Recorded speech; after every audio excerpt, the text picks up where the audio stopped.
Welcome back to First Look Asia. Here's a quick recap of our top stories. You're always shouting. I'm a morning show host. I have to wake people up. Yeah, I know, but geez, wake them up or turn them off. Who's talking? Aren't you calling the pot black? The kettle black? I mean, come on, you're yelling at everyone. You know Violet Oon, celebrity chef Violet Oon. Now, she has a kitchen here in Singapore, and she does Peranakan cuisine very well, but she also is doing some interesting twists on festive foods. The French Navy is currently the only European power to be navigating the South China Sea, and it's important, they say, because it's part of their mission to ensure maritime security in this sometimes volatile region.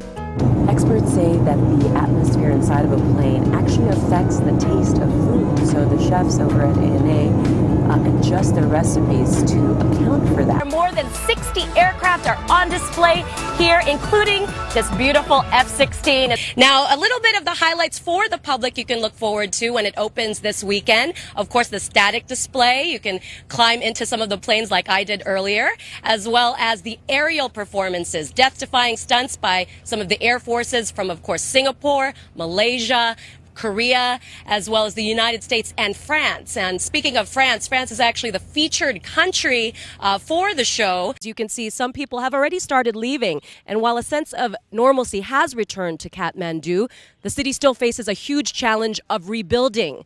We're going to find out what it takes to feed 3,800 passengers on board. It takes a small army.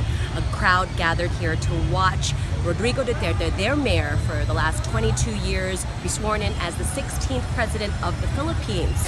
Maybe just a lot of, grandstanding and diplomacy. What's your take on what'll happen this time around? Do you think anything more concrete will come out of it? Chinese first lady is known for her style and her fashion. That's right. And maybe she just didn't want to wear a tan blanket. Yes, tan is not cool. Remember all the flack that President Obama got? Thank you. Thank you. Very smoothly done. Thanks. Well, Dr. Vuving, so much historical baggage here. Do you really expect real improvement between the two regional rivals? I'm on board the Gregorio del Pilar. It's the flagship of the Philippine Navy. It took part in the recent Carrot 2016 exercises here in Subic Bay. The firepower on board the USS Thetham destroyer is impressive. You've got this 5-inch gun, the biggest one on board, but it's not the most impressive. You've got 90 different types of missiles on board, 29 here, 61 aft. Welcome back. Well, from the haze to the dress. Yes, that black and blue one. Or was it white and gold? It was green. Celebrity chef Gordon Ramsay is hungry to expand in Asia. He was in Singapore this week to open his second restaurant in the region, Bread Street Kitchen at the Marina Bay Sands. He opened the first one in Hong Kong last fall. So let me introduce you to our chef cuisine, Sabrina. Okay. One of the most talented females anywhere in Singapore. Sabrina? Hi. You good? Is he nice to you? He doesn't yell at you, does he? Like, you can tell me. She yells at me. She yells at me. Ramsay isn't stopping here. His second restaurant in Hong Kong, London House, opens in October. He's planning a Bread Street Kitchen in Dubai's Atlantis The Palm Resort later this year, and another Bread Street Kitchen in Macau in 2016. And he's eyeing locations in Shanghai and Beijing. The Bread Street Kitchen casual concept has proven to be a hit with diners who want fine cuisine without the fuss. It's fast, it's furious, and sometimes the odd naughty word pops out. Profanity aside, Ramsay says this is nothing like the Hell's Kitchens you've seen on his TV show. But it is tough work. First 3 months is a nightmare, so we've got to tweak, install confidence, and tweak on a daily basis. Ever in search of a challenge, the straight-talking chef will take on one of his hardest yet.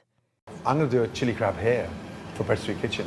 Yeah, not only that, because I busted my balls in mastering a chili crab. I've been embedding myself in the community to get the passport to cook a chili crab. And they ran me ragged, and they put me through. Yeah, but you're going to be crucified probably if you try to do the chili crab here. They might criticize you. Listen, I don't know if you've noticed, but I quite like pressure. So I've got big, thick skin, and I give it, so I have to take it. Criticism, that is. Ramsay has a hugely successful TV career, but critics say that's come at the expense of his restaurants, some of which have closed due to management disputes or a slow global economy. But he takes the criticism in stride. Everybody's a critic. Everybody has an opinion, and they're entitled to that. Do I listen to everybody? Of course I don't. I wouldn't be where I am today if I had to sit there and think. So, no, I move quickly. There's a very selfish tone that one needs to have and take criticism and not let it affect you. Already, the criticism here has begun, with a few netizens saying the food was overpriced.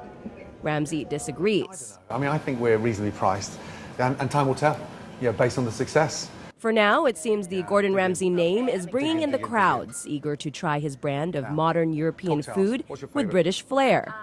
Only time will tell if they'll be satisfied.